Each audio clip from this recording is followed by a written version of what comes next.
పెట్టిన శిల్పక పండ్లు తేనె మామిడి పండ్లు తీయంగా దిందామె తీరొక పండ్లు చిలక నేరేడు పండ్లు కాబోళ్ళు ఇచ్చిన మక్క కంకులు అవి పాల కంకులు కాల్చుకొని తిందాము కందికాయలు పచ్చి పల్లికాయలు గుజారి గుజారి మామిళ్ళ కిందో నల్ల మామిళ్ళ కింద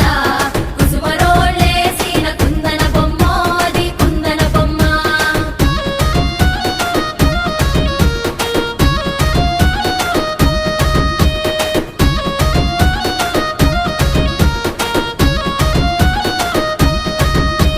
బెస్తలు పెట్టిన పచ్చి చేపలు అవి వట్టి చేపలు